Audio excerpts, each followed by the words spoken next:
Selamat pagi, apa kabar Bapak Ibu Saudara? Semua yang dahsyat dari Allah sedang terjadi di dalam kehidupan Anda dan saya. Yes, Tuhan Yesus itu baik. Bapak Ibu pernah nggak ingin melakukan sesuatu, tapi bukan itu yang Anda lakukan. Malah Anda melakukan hal yang kurang baik.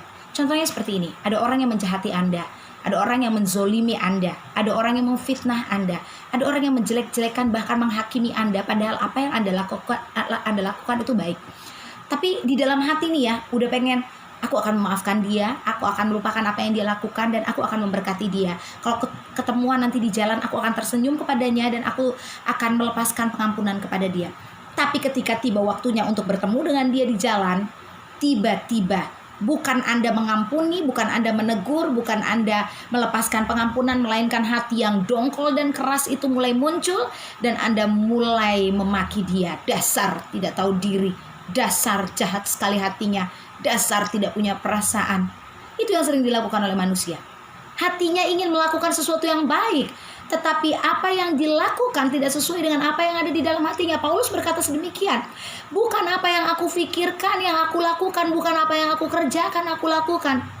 Bapak Ibu bisa bayangkan berapa banyak keputusan kita yang salah dan yang tidak sesuai dengan kebenaran firman Tuhan yang kita lakukan setiap hari. Kalau kita hitung, apakah kita layak? Apakah kita layak masuk ke dalam kerajaan Allah? Apakah kita layak disebut sebagai anak Tuhan? Tapi saya punya kabar baik, Galatia 2 ayat 20 berkata, namun aku hidup, tapi bukan aku yang hidup, melainkan Kristus yang hidup di dalam aku.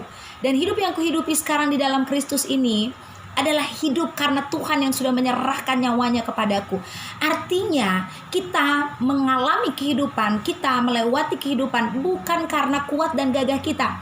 Galatia 2 ayat 21 ayat yang ada di bawahnya berkata, sia-sialah kematian Kristus dan sia-sialah kedatangan Yesus kalau kita hidup berdasarkan kebenaran dari hukum Taurat. Bapak Ibu, saya kasih tahu ya, gak ada satu orang pun di dunia ini yang bisa 100% true melewati dan melakukan hukum Taurat itu dengan sempurna. Gak akan ada. Nabi sehebat apapun, pendeta sejago apapun, rasul sekeren apapun, gak akan mampu melakukan 100% perfectly hukum Taurat dalam kehidupannya. Tapi saya mau kasih tahu, kita punya kasih karunia. Galatia 2 ayat 21 berkata, aku menerima kasih karunia itu.